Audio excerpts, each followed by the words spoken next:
CNRS. J'ai fait de la magnéto-hydrodynamique depuis pas mal de temps, depuis 1965. Et c'est pour ça que ce soir, le thème de cette conférence, c'est la Z-Machine. On est dans la imagerie. Donc, en 2006, il y a un article qui est sorti dans Physical Letters d'un vieux copain à moi qui s'appelle Malcolm Hines. Et le titre de l'article, c'était Over 2 billion degrees, c'est-à-dire plus de 2 milliards de degrés.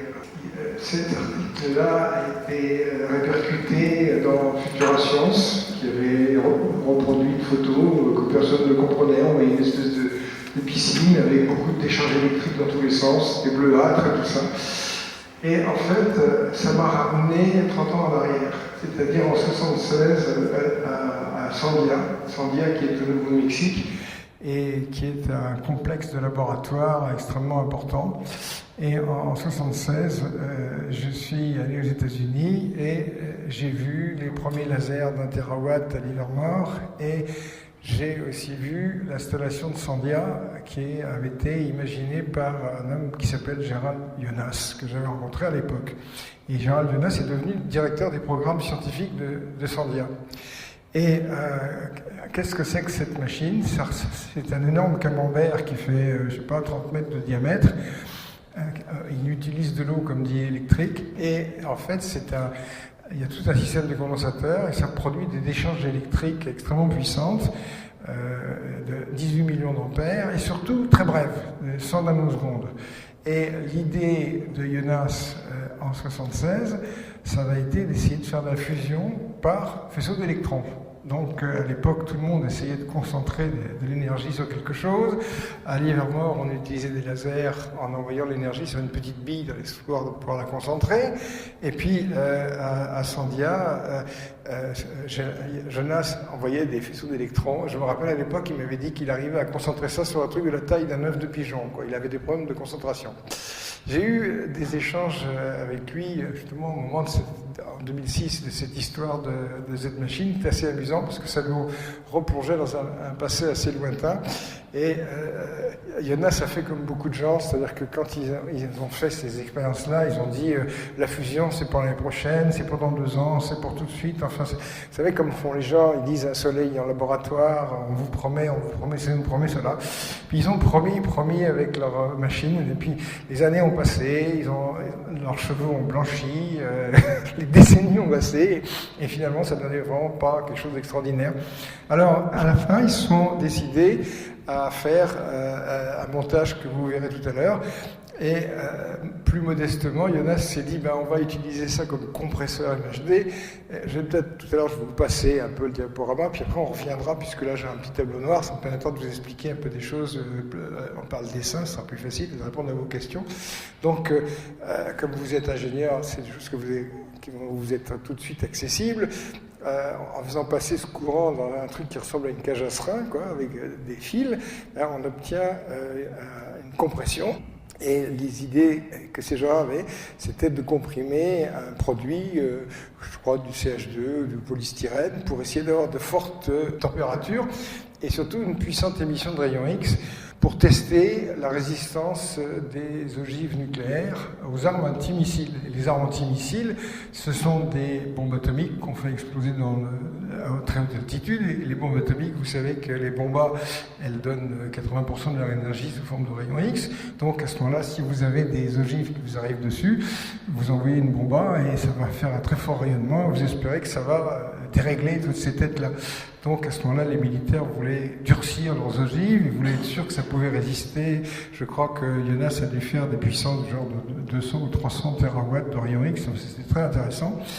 Et en fait, les Russes ont des idées absolument fantastiques, et moi je suis tout à fait en phase avec les Russes, parce que les Russes sont des gens qui n'ont pas beaucoup d'argent, donc ils sont obligés d'avoir beaucoup d'idées, et les Américains ont énormément d'argent et beaucoup moins d'idées. Ils suivent toujours derrière les Russes, et ils sont toujours sidérés parce que les Russes ont trouvé une idée fantastique qui a permis de faire un progrès considérable. Et là, l'idée c'était de remplacer le liner cylindrique, je vous expliquerai ça encore un peu plus tout à l'heure, par une cage avec des fils pour garder l'axisymétrie.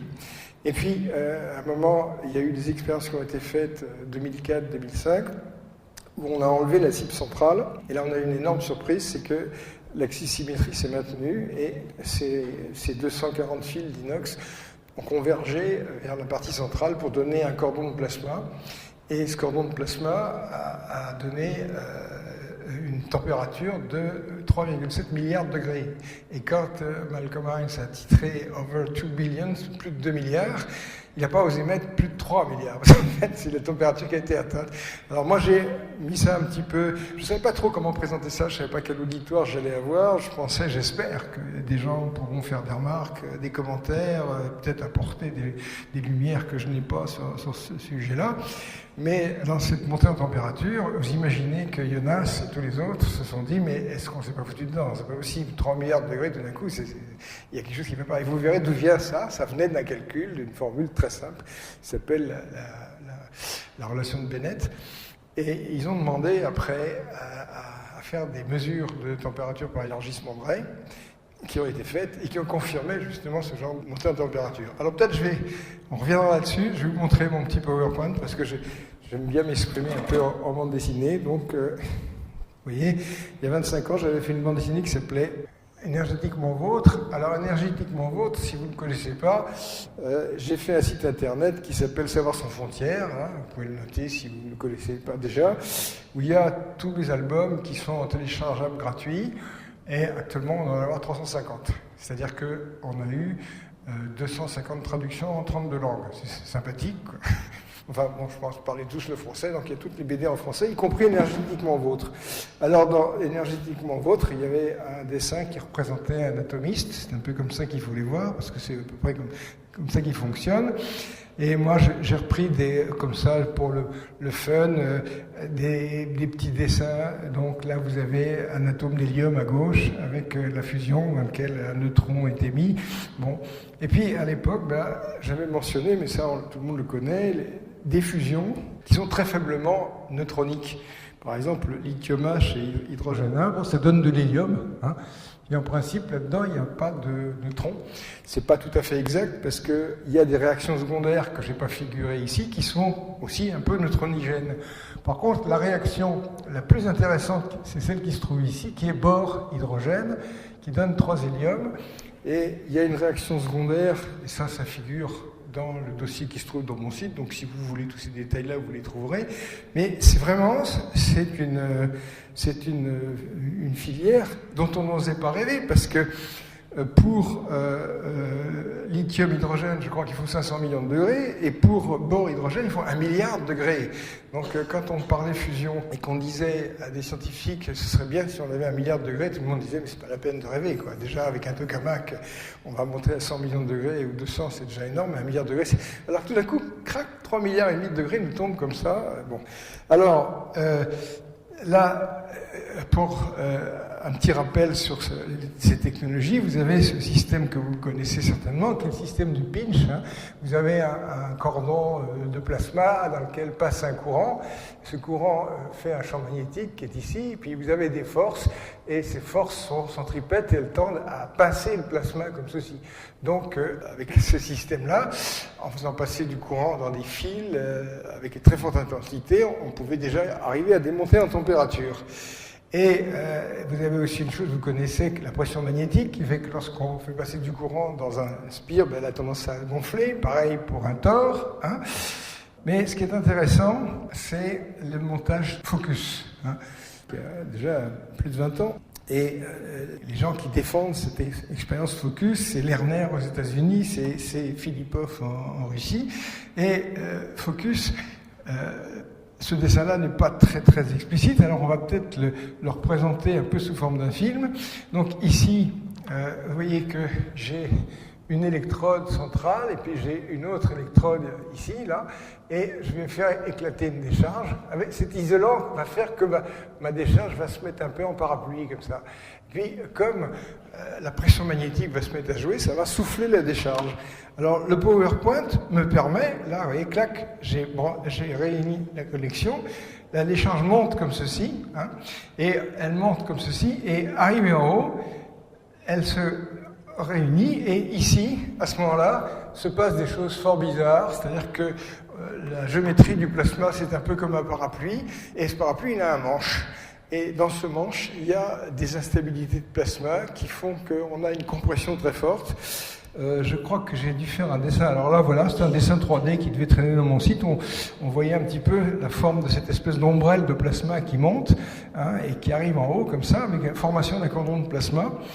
Et voilà le détail de la structuration de ce cordon, dans lequel il y a des choses qui ne sont pas très bien connues. Les instabilités jouent, et s'il y a un truc je trouve qu'il faut retenir en matière de MHD, c'est que les instabilités, quelquefois, elles vous embêtent et quelquefois elles vous aident. C'est-à-dire que ce sont des choses qui sont très dures à contrôler, et quand elles viennent pour vous compliquer la vie, on ne sait pas quoi faire, mais quelquefois elles produisent des températures gigantesques qu'on n'a pas prévues. Et là-dedans, dans ce cordon de plasma, eh bien, il y a une instabilité déjà un peu genre pinch qui fait qu'il y a ce manche de parapluie qui se forme. Puis après, il y a d'autres instabilités secondaires qui se créent comme ça en spirale. Et finalement, on ne sait pas très bien ce qui se passe là-dedans, mais il y a une présomption. Voilà une photo, justement, d'une manip focus en fonctionnement. Donc, je la laisse un peu à l'image comme ça. Je crois que dans le temps, ça se lit à partir du bas. Hein. Vous voyez donc cette espèce de parapluie qui monte, et là, vous voyez se former cette espèce de concentration de plasma comme ça. Et des gens comme Lerner et Filipov pensent qu'on peut arriver à une fusion bore-hydrogène à des températures d'1 milliard de degrés.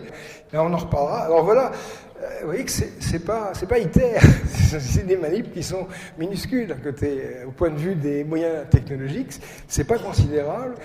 Et en fait, dans matière de fusion,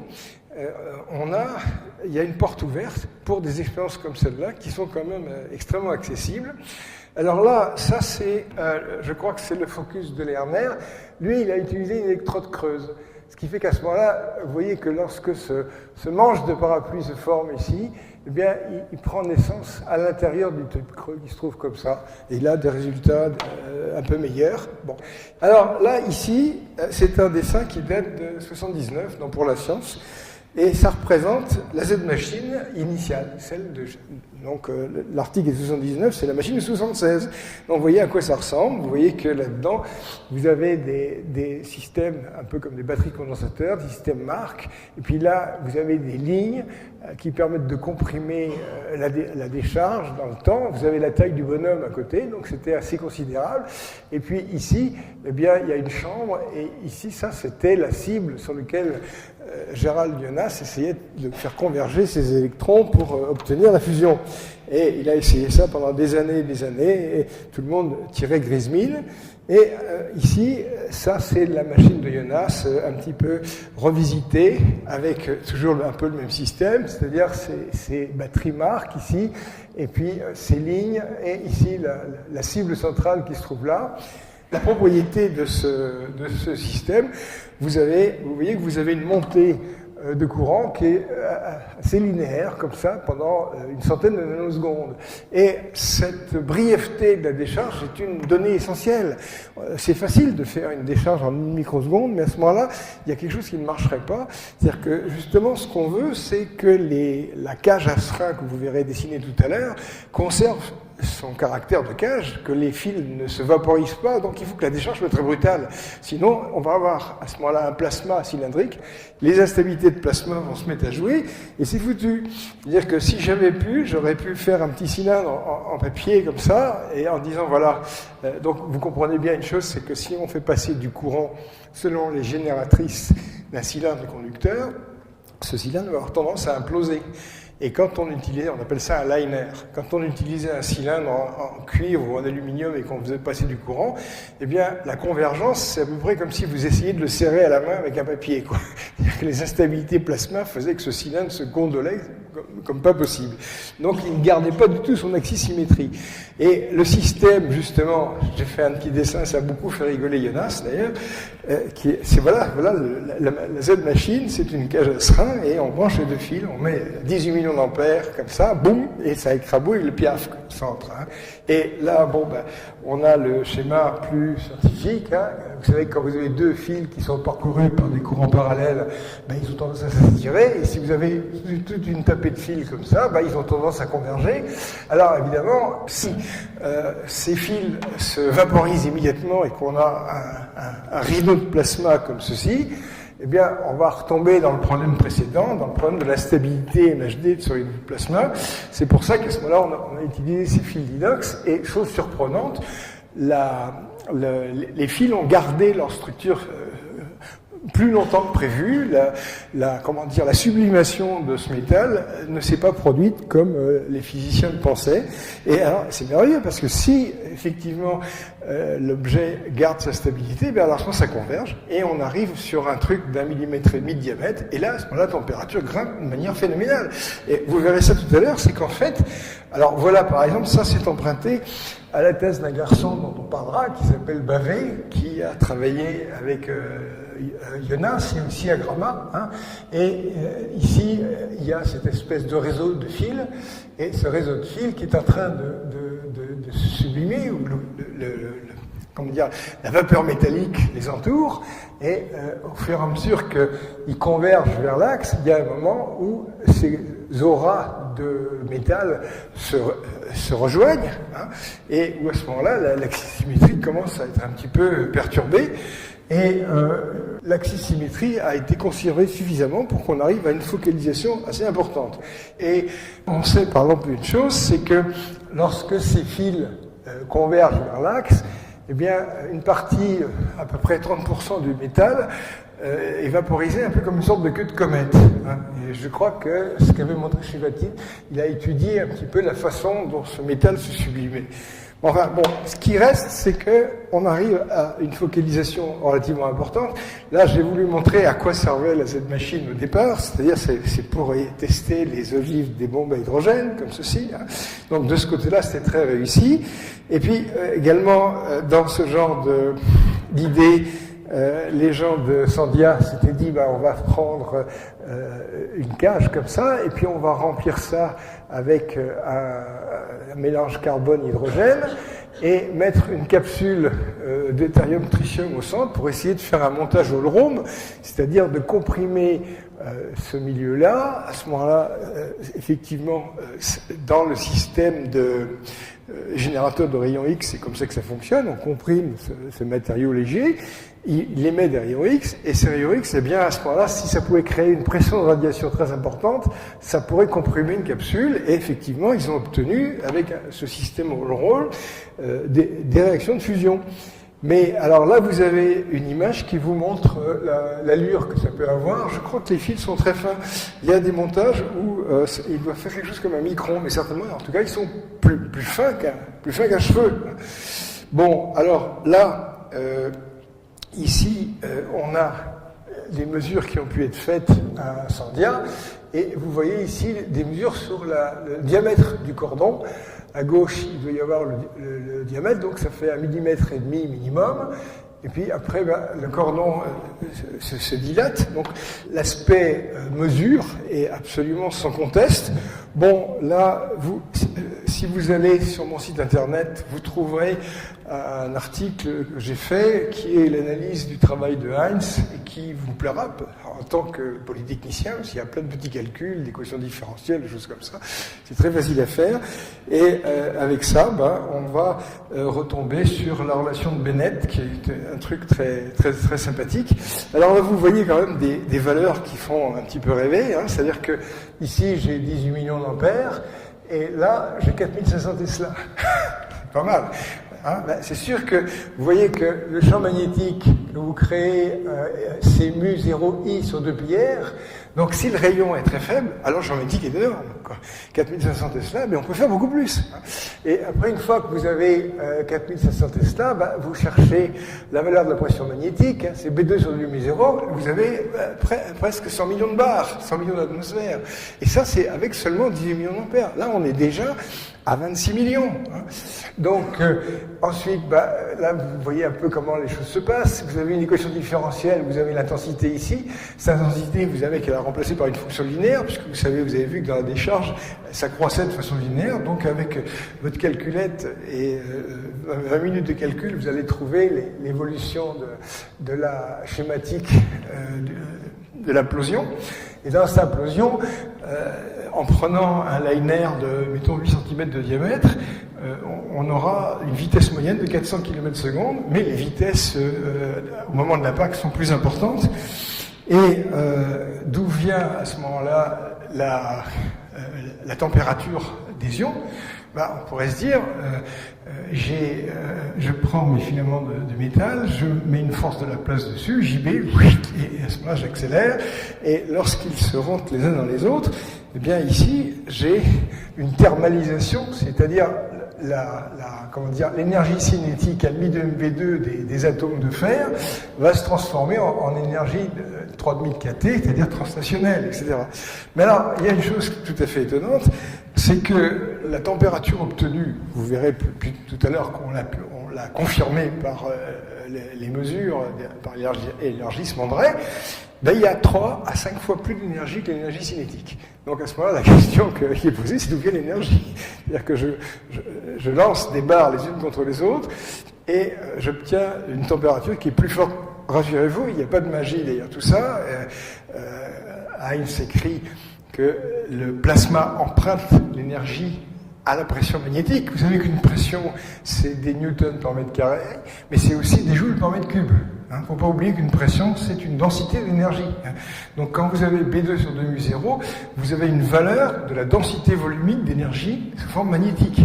Par exemple, prenez une spire supraconductrice, vous faites passer dedans un courant, bon, il y a de l'énergie, mais dans la mesure où il n'y a pas de perte par effet Joule, l'énergie c'est totalement répartie sous forme magnétique. Donc là, le courant passe dans le fil, et autour, on a cette énergie B2 sur 2mu0. Alors après, c'est vrai qu'intuitivement, on se dit, mais comment on peut transférer l'un dans l'autre? On évoquera ça tout à l'heure. Bon, et alors, qu'est-ce qui va se passer? Eh bien, vous avez vos filaments de plasma dans lesquels il y a des ions fer et puis des électrons, et la physique des plasmas vous explique qu'on ne peut pas les séparer. Il y a ce qu'on appelle la licence de Debye, c'est-à-dire que quand vous tirez tout ça avec les forces de Laplace, vous ne pouvez pas mettre les électrons d'un côté, les ions de l'autre, ils vont tous les deux à la même vitesse. Donc à ce moment-là, s'ils sont tous les deux à la même vitesse, ça veut dire que quand ils percutent la cible, ils vont arriver avec la même vitesse V. Mais à ce moment-là, la même vitesse V, regardez l'énergie cinétique des ions, le 1,5 de MV2, la masse est énorme, alors que pour les électrons, elle est infime. Alors, vous savez que l'électron, c'est 1850 fois plus léger que le proton. La masse des ions fer, je ne sais plus ce que c'est, je crois que c'est 56, quelque chose comme ça. Donc, quand on fait le rapport des deux, c'est 100 000. Donc, autrement dit, s'il ne se passe rien, lorsque tout ça entre en collision sur l'axe, j'aurai une température électronique infime avec une température ionique beaucoup plus forte.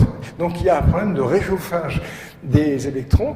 Et c'est vrai que je voyais encore ces derniers temps Souriau qui me disait que il y a 30% de thésards en physique de moins chaque année. Quoi. Je veux dire, la physique, ça n'intéresse plus personne.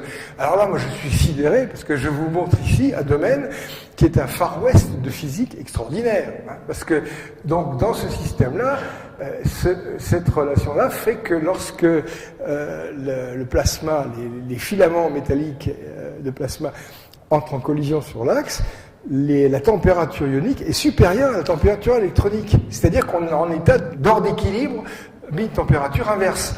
Alors, qu'est-ce que c'est qu'un état hors d'équilibre? Vous prenez un tube au néon, vous savez que dans un tube au néon, vous mettez votre main dessus, c'est froid.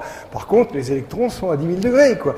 Donc, vous avez un gaz d'électrons chaud avec un gaz de neutre qui est froid. Là, c'est l'inverse. Vous avez un gaz d'ion qui est très chaud, un gaz d'électrons qui est froid. C'est fantastique. Donc, c'est un nouveau plasma, franchement. Et dans un domaine comme ça, on peut essayer de dire le maximum de choses, mais c'est un terrain inexploré. C'est terra incognita, et ça attend des jeunes chercheurs, des théoriciens, des expérimentateurs. Il y a des dizaines d'années de recherche, des trucs comme ça. Bon. Puis en plus, c'est pas une recherche gratuite, c'est pas pour faire de la scolastique, c'est parce qu'il y a de l'énergie derrière. Hein. Donc, vous voyez donc comment les choses se passent dans ce domaine-là. Voilà cette équation de Bennett sur laquelle on arrive. Alors là, je vous laisse le soin, on peut dire dans le dossier que j'ai mis dans mon site, de retrouver cette relation, parce que c'est assez amusant, c'est que vous voyez que ici j'ai un nombre d'ions par mètre, pas par mètre cube, par mètre, Et ici, j'ai mu0, 4π10-7, là j'ai l'intensité, là la température est donnée en électronvolts, donc ici j'ai la charge électronique, donc voilà la relation qui va me donner ma température, mais le rayon du plasma a disparu, parce qu'il s'élimine entre les deux, parce qu'on est dans un système, justement, à symétrie axiale. C'est une des propriétés de ce genre de choses. Mais à ce moment-là, lorsque on fait le calcul avec les valeurs, c'est ce qu'ont fait tout de suite les chercheurs, en se disant, mais à quoi ça correspond? On trouve 300 keV. 300 keV, mais 300 keV, c'est 3 milliards de degrés. Hein.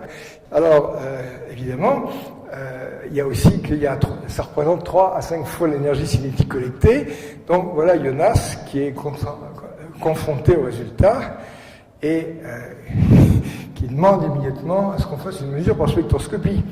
Alors, spectroscopie par élargissement des raies. Vous savez, vous avez des raies qui sont émises par des substances, comme les composants du fer, et ces raies vont être élargies par l'agitation thermique, par effet Doppler. Alors, aux températures normales, l'élargissement par effet Doppler, ça se voit au microscope. Tandis que là, oui, Jonas était vraiment très, très perplexe. Donc voilà les raies du fer, hein, à des températures normales. Donc ici, on identifie des choses. Là, il y a du chrome, là, il y a du fer, là, il y a du manganèse, là, il y a du nickel, enfin les composants donc de l'acier inoxydable. Hein.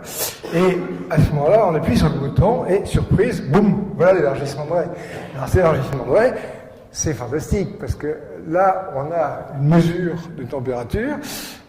Et ça confirme. Alors évidemment, il y a, on verra tout à l'heure, des gens qui ont dit mais c'est un peu bizarre parce que il y a des élargissements qui sont plus importants pour des règles, pour d'autres. Bon, il y a aussi la précision de mesure.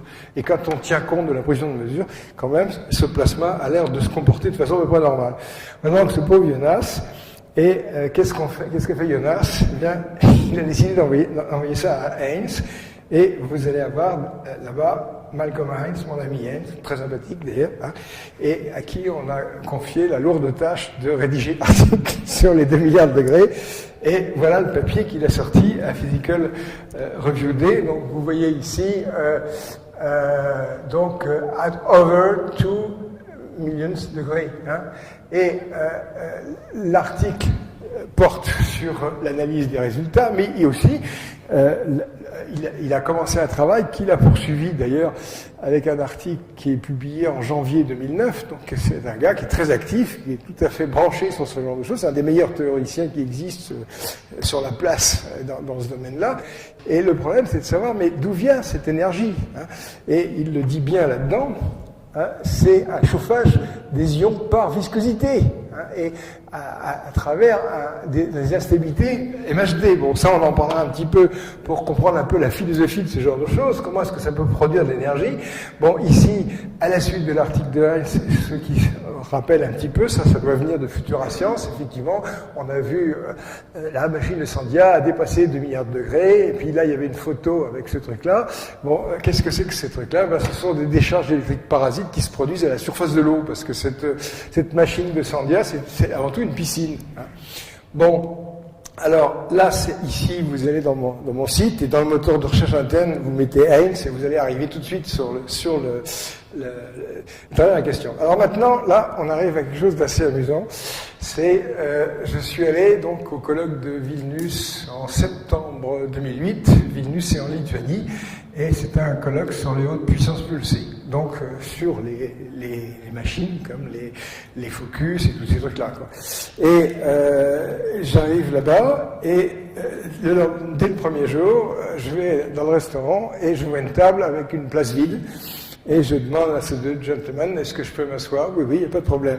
Et sur qui est-ce que je tombe? Par le plus grand des hasards, sur Madsen et Mackie, qui sont les 2 responsables de la machine Z. Et la machine Z, donc, ça avait déjà été prévu avant le résultat, le breakthrough, là, des 2 milliards de degrés, les 3 milliards de degrés. C'était d'augmenter la machine, et l'augmenter la machine, je ne sais pas si je dois avoir un dessin de ce côté-là, ça constitue à rajouter une couche de condensateur. Ça revient presque à la doubler. Et en fait, ça permet de passer de 18 millions d'ampères à 26 millions d'ampères. Donc ils ont appelé ça ZR, ce qui veut dire Z refurbished, c'est-à-dire Z réaménagé. Donc ils étaient en train de réaménager ce truc-là. Et ici, Madsen, qu'on voit ici, devant la Z-Machine d'ailleurs, est le responsable technique de la Z-Machine. Donc, Vilnius, septembre 2008, Lituanie, et colloque sur les hautes puissances pulsées. Hein. Et voilà Madsen, responsable du projet ZR, et à sa gauche, McKee, son adjoint. Et ici, JPP. Donc, j'aurais demandé, est-ce que je peux m'asseoir? Oui, oui, pas de problème. Donc, je me suis assis. Et puis, évidemment, avec mon côté Saint-Jean bouche d'or habituel, je leur ai parlé de ça en disant, mais c'est fantastique, maintenant que vous avez ZR qui est opérationnel depuis le début 2008, qu'est-ce que vous avez obtenu dans une pipe? Quelle température? Parce qu'il faut bien savoir une chose, ça vous le trouverez dans mon site, c'est que la température maximale qu'on peut atteindre avec ces montages, elle varie comme le carré de l'intensité électrique. C'est-à-dire que si on a obtenu 3,7 milliards de degrés avec la Z-Machine, avec ZR, on devrait obtenir 9 milliards de degrés. Hein, alors, vous imaginez que vraiment la question brûlait les lèvres. Hein. Donc, j'aurais immédiatement parlé de toutes ces choses-là, comme ceci.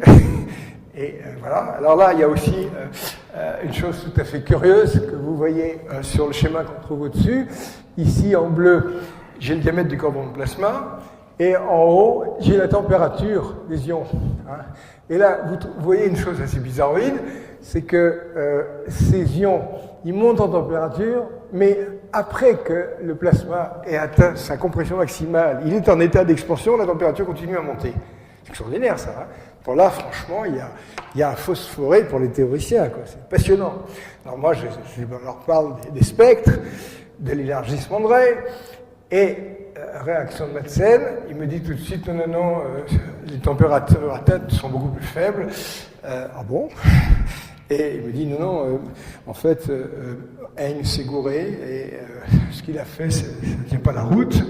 Et il y a un chercheur qui s'appelle Isaac Maron, de l'Institut Weizmann de Jérusalem, qui a réanalysé tous les spectres et toutes les analyses faites par Haynes, et conclut que la température était plus basse.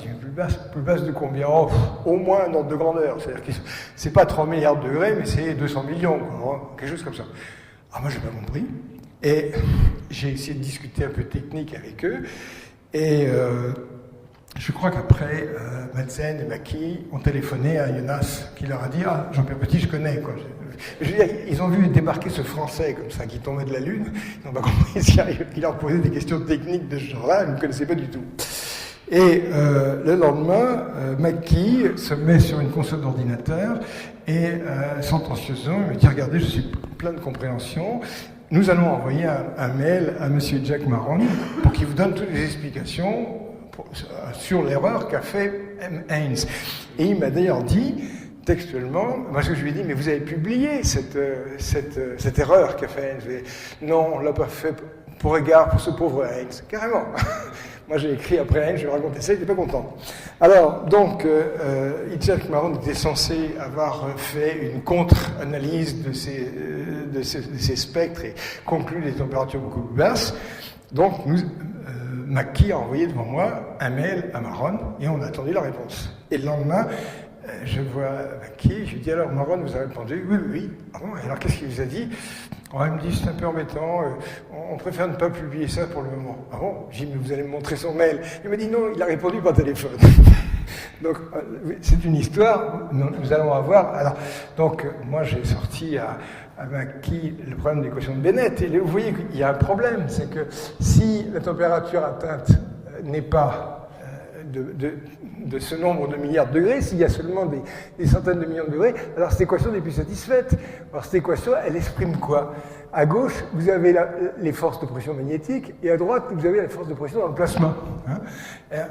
Et dans ce plasma d'ions et d'électrons, vous avez la somme de différentes pressions partielles. Hein. C'est vraiment P égale NKT. Donc PI égale somme des NI KTI.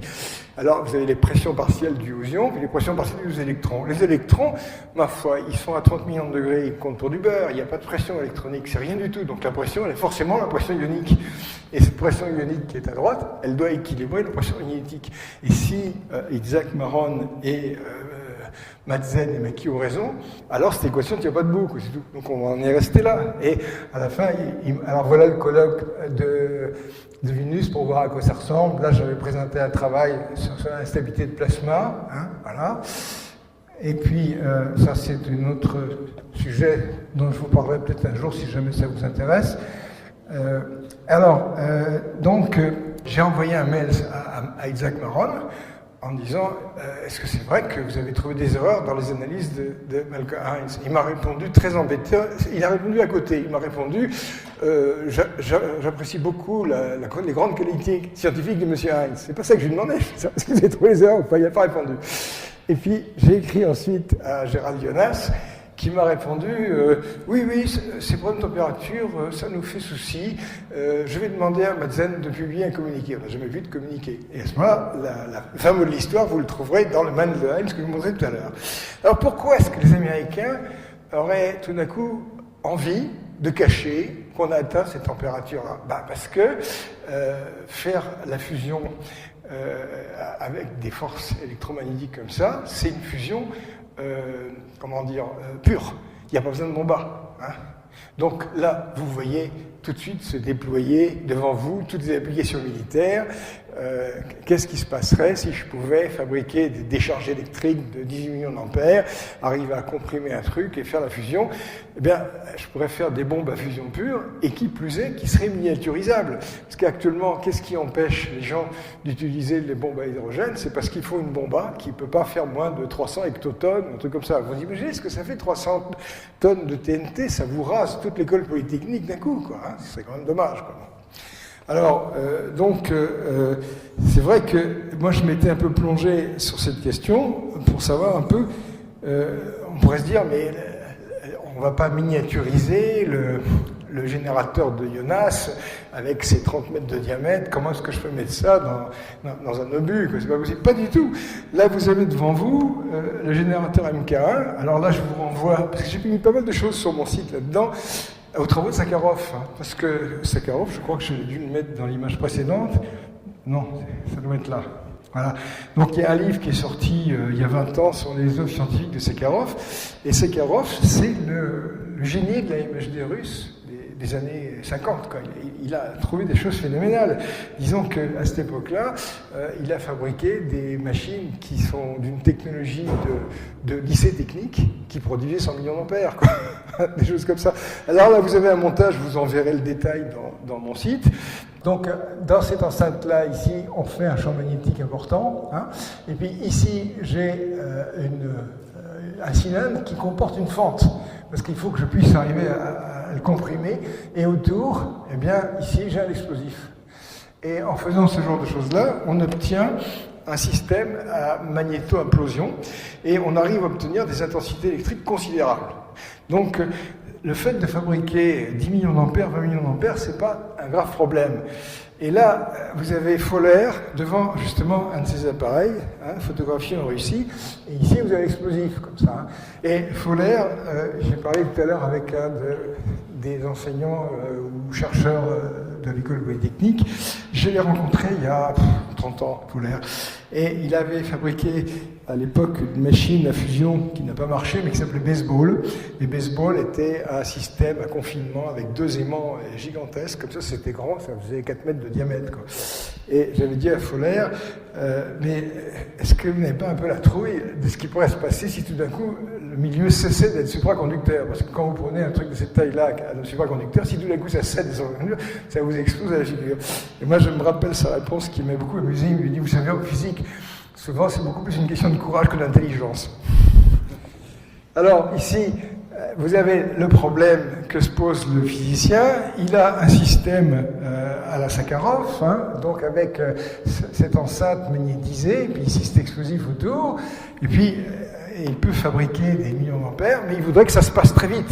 Et si ça se passe très vite, eh bien à ce moment-là, il est limité par la vitesse de propagation de l'explosif. Hein. Un explosif, je ne sais pas, ça va à 10 km/s. Donc à ce moment-là, si vous prenez une enceinte qui a un volume d'1 litre, vous n'allez pas réussir à descendre en dessous de 10 microsecondes ou 1 microseconde. Et c'est beaucoup trop lent. Il faut descendre, il faut atteindre les 100 nanosecondes. Et à ce moment-là, c'est là que les Américains se sont arrêtés en disant bon, donc c'est pas possible. Et les Russes, eux, ils ont des accordéons. Alors, on va se poser la question, pourquoi est-ce que tout d'un coup, un chercheur russe, je ne me rappelle plus quel est son nom, a son attention attirée par un accordéon? Parce qu'un accordéon, il y a un certain volume, mais lorsqu'on comprime l'accordéon, eh bien, on s'aperçoit qu'on peut comprimer des cellules comme ça, par exemple, où il y a 5 mm entre les deux. Donc à ce moment-là, ça débouche sur un générateur que vous trouverez décrit dans mon site, qui s'appelle un générateur disque. Et là, vous voyez comment c'est fichu. C'est-à-dire là, vous avez des cavités, là, vous avez de l'explosif. Et quand cet explosif va péter, voilà la distance qu'il aura à parcourir pour que le volume soit amené à zéro. Et à ce moment-là, on a une possibilité, avec des systèmes à explosifs chimiques, de produire des très fortes intensités pendant des temps très brefs. Alors, je crois que là, j'ai une image. Ah oui, ça, c'est merveilleux. Voilà ce que ça donne en Russie. Là, vous avez là l'image des Russes. C'est formidable, c'est Tomsk, en Sibérie. Moi, je vais aller là-bas, je les connais depuis 40 ans, ces gens, je sais comment ça fonctionne. C'est vraiment... Bon, en plus, avec les problèmes de fric qu'ils ont. Voilà, donc la conclusion, c'est le point d'interrogation. Jusqu'où tout cela peut mener? Est-ce que vraiment, il y a un risque de pouvoir faire des bombes à fusion pure? Bon, bien sûr, j'aurais aimé que des spécialistes de la fusion soient ici, qu'on puisse en discuter, etc. Il y a aussi une chose, c'est que tout n'est pas gagné, bien entendu. Vous connaissez l'histoire du critère de Lawson. Il faut quand même que, même si on arrive à fabriquer quelques réactions de fusion, il faut que tout ça, ça arrive à s'amorcer. Mais il y a quand même un chiffre atteint. On a dépassé le milliard de degrés. Donc à ce moment-là, on a possibilité de faire la fusion bore-hydrogène, donc une fusion sans neutrons. Et ça, c'est quand même... Alors, à la fois, c'est fascinant parce que si on peut faire un générateur électrique basé sur ce concept, on n'aura pas de déchets, parce que les déchets ne sera pratiquement que de l'hélium. On fabriquera de l'électricité. Du bore, il y en a partout. L'hydrogène aussi, c'est quand même un peu l'âge d'or qui se présente, mais aussi, c'est le risque de dissémination. Alors ici, à côté, vous avez ce qu'on suit actuellement. Vous remarquez une chose, c'est que ça, c'est ITER. Et là, j'ai représenté un personnage. ITER, c'est gigantesque. Bon, vous avez certainement lu des choses sur ITER. Qu'est-ce qu'on doit penser de ce projet? Eh bien, il y a des problèmes techniques sur lesquels les gens se heurtent. J'en ai parlé avec les gens des fusions tout à l'heure. Comment arriver à construire un aimant supraconducteur de cette taille-là, etc. Mais il y a aussi une chose, c'est l'objection qui avait été soulevée par le prix Nobel de Gênes. Il avait dit, on a ici une chambre à fusion, ici on va avoir un aimant supraconducteur, cet aimant supraconducteur va prendre des neutrons, comme c'est pas possible, et de Gênes, qui était spécialiste de la physique du solide, disait, je ne vois pas comment cet aimant va pouvoir tenir. Alors, ce qui fait que dans ce genre de choses-là, on pourrait dire, est-ce qu'ITER va marcher? Réponse, oui, mais pendant combien de temps? 10 secondes? Oui, probablement, 3 minutes, mais est-ce qu'il va marcher 2 heures? S'il faut changer l'aimant supraconducteur toutes les semaines, c'est pas possible, ça coûte trop cher. Et de ce côté-là, il n'y a pas eu d'études systématiquement faites. Alors j'en parlais tout à l'heure avec un chercheur. Est-ce que c'est faisable? Ça pose des problèmes techniques, mais ça n'a pas été fait. On n'a pas soumis des éléments supraconducteurs à un bombardement neutronique intense pour étudier la question et savoir si ça peut tenir. Donc si on ne sait pas si ça peut tenir, essayez d'imaginer la catastrophe. C'est-à-dire qu'on fait ITER, ça marche, et à ce moment-là, qu'est-ce qu'on fait? À ce moment-là, si on essaie de faire marcher en continu, l'aimant est dégradé, il faut le changer, ça devient non rentable. Alors évidemment, moi j'ai entendu des gens dire, oui, mais on aura un manteau de lithium qui va permettre d'absorber les neutrons, peut-être. Bon, ça c'est une première objection. Alors, il y a une chose, c'est que dans le plasma d'ITER, il est collisionnel. Il est collisionnel, il y a des collisions entre ions hydrogène, entre électrons, et tout ça, c'est la même température. Donc à ce moment-là, on va avoir pratiquement l'équilibre thermodynamique. C'est pas le cas de votre petit tokamak que j'ai été voir tout à l'heure, qui lui est hors d'équilibre. C'est pas du tout la même chose. Là, c'est le tokamak normal, lui, il va avoir une fonction de distribution de vitesse, vous savez ce que c'est, Maxwell-Boltzmann, avec une queue de distribution boltzmannienne. Et là, vous avez des ions rapides, et ces ions rapides, ils vont franchir la barrière magnétique, et ils vont percuter les matériaux lourds qui se trouvent autour. Et moi, je suis allé à plusieurs réunions publiques, justement, où les gens d'ITER présentent tout ça, et à chaque fois qu'on me pose la question, la réponse c'est « This is a good question ». Enfin, c'est une bonne question, quoi. Ils n'ont pas de réponse. Alors, qu'est-ce qui se passe si les ions hydrogène arrachent les ions lourds qui sont autour? Ces ions lourds vont polluer le plasma, et vous savez que le plasma de fusion, il perd son énergie par rayonnement, ce qu'on appelle le rayonnement de freinage, ou Bremsstrahlung, c'est-à-dire que les électrons sont déviés par les ions, et à ce moment-là, la puissance dissipée varie comme le carré de la charge. Donc à ce moment-là, à chaque fois que vous aurez un ion qui va avoir une charge de 5, 10, 15 qui se trouve là-dedans, il va entraîner une réfrigération du plasma, et il n'y a aucun moyen imaginable de dépolluer ce plasma. Donc si on fait marcher un truc comme ça, et au bout d'une heure ça marche plus, parce qu'est-ce qui va se passer? Si le plasma est pollué par les ions lourds, il va perdre en température, il va s'éteindre. Donc voilà une chaudière qui va s'arrêter. Bon, et là, je vous jure, les spécialistes de fusion, il n'y en a pas ici dans la salle, je regrette, n'ont pas de réponse à cette question. Moi, je pense qu'il faut quand même que les gens le sachent, parce que l'argent du contribuable va quand même passer par un certain nombre de milliards dans ce domaine-là. Bon, là, c'est ce que j'ai évoqué. Donc le fait qu'ici, vous avez votre plasma de fusion qui se trouve là, et puis les ions lourds, ils vont aller percuter tout ce qui se trouve à la périphérie. Ici, vous avez le rayonnement de freinage. Bon, là, après, vous avez l'autre formule, ce qui nous montre aussi le gigantisme des projets actuels, la taille du bonhomme, ça, c'est mégajoule. Alors, mégajoule, c'est autre chose. Je ne sais pas si vous connaissez un peu le système. On va focaliser, enfin, on va faire rentrer des rayonnements de, je sais pas, 100, 200 lasers dans une chambre, et cette chambre va réémettre en rayon X. On va essayer de faire un four, faire un corps noir, et espérer que ce corps noir va comprimer une sphère et obtenir la fusion. Mais là, alors, il n'y a aucune préoccupation de production d'énergie. C'est un instrument purement unitaire, simplement. Personne n'a jamais dit que mégajoule allait être transformé en chaudière. Alors que ITER, lui, c'est censé être le préambule à une machine opérationnelle qui devrait produire l'électricité, mais quand vous regardez le schéma, l'électricité est produite par les neutrons, et puis ensuite c'est utilisé pour chauffer de la vapeur et actionner des turbines à gaz. Donc c'est vraiment la machine à vapeur du troisième millénaire, quoi. Or, il y a une chose, c'est que quand vous roulez avec votre voiture, c'est pas une machine à vapeur, c'est une machine à explosion. Vous avez un moteur à explosion. Qu'est-ce que c'est? L'avantage du moteur à explosion, c'est que vous avez une compression, une combustion très rapide, et après une détente. Alors, lorsque je vous ai présenté ce qu'on peut faire avec une machine basée sur le concept de Z, vous avez à ce moment-là une compression, une fusion, et comment extraire l'énergie? Eh bien, par conversion directe. C'est-à-dire que si le plasma énergétisé, c'est-à-dire qui a reçu une énergie considérable, entre en expansion, et si cette expansion est faite dans un champ magnétique, vous avez un courant induit, et ça, on sait faire ça depuis 30, 40, 50 ans, on a un rendement de 70%. C'est-à-dire qu'on produit à ce moment-là du courant directement, il n'y a pas de pièce mobile. C'est la conversion imaginée directe. Alors, il y a aussi une chose, il y a un chiffre dont il faut se souvenir, c'est qu'une Z-machine, ça vaut 200 fois moins cher qu'ITER. Et moi, j'ai rencontré l'adjoint de Valérie Pécresse il y a un an et demi.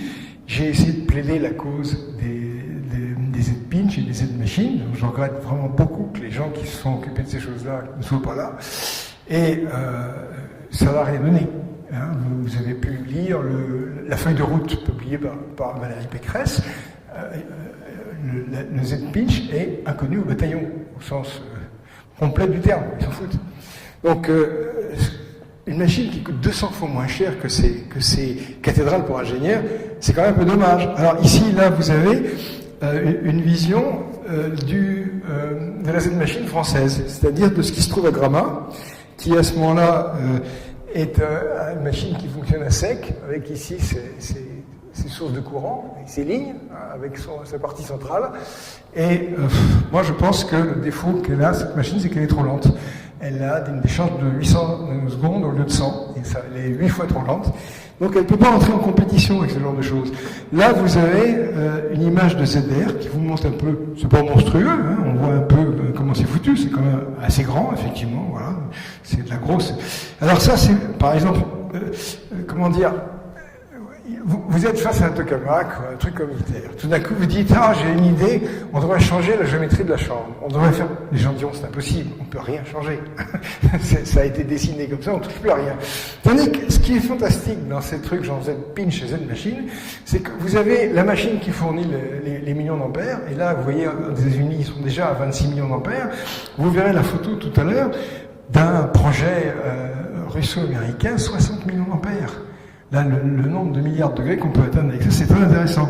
Et au centre, qu'est-ce que vous avez? Vous avez une cage avec des fils, vous avez... quelqu'un a une idée, bon, bah, on peut dire que ça coûte 3 francs 6 sous, mais ça peut être fait en quelques jours, quoi. Hein. Regardez ce que j'ai mis ici, c'est simplement une cage dans laquelle vous allez avoir une géométrie cylindrique, vous avez un bicône. Hein. Et un bicône, vous savez ce que c'est, ce qu'on appelle une charge creuse. Une charge creuse, c'est un explosif qui se produit sous forme conique. Donc vous avez une onde de choc conique, et cette onde de choc conique, lorsque ce cône implose sur lui-même, il génère un dard, et c'est justement ce dard qui va percer les blindages. Donc là, si j'ai exactement la même chose, ici, si j'ai un bicône, ça va me générer un dard, et si j'ai deux bicônes face à face, je peux avoir à ce moment-là un impact des deux dards l'un contre l'autre. Bon, ben, ça, c'est confidentiel défense. Alors, on peut en finir d'ailleurs, je crois que c'est tout. Donc voilà la machine prévue par les Américains. Ils vont la faire. Tous ces gens-là, regardez la taille du bonhomme à côté. Ça, c'est la super Z-Machine. Hein.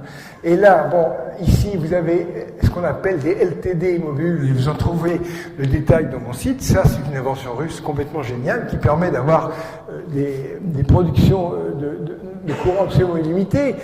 Ce genre de choses-là, vous pourriez à la limite les empiler et passer de 1000, 2000, 5000, 10 000 terawatts. Et à ce moment-là, en sachant que la température atteinte croît comme le carré de l'intensité, vous avez une machine qui peut vraiment diverger de façon spectaculaire. Alors que si on est avec un tokamak et qu'on dit j'ai 100 millions de degrés, je voudrais avoir 500 millions, la réponse c'est impossible.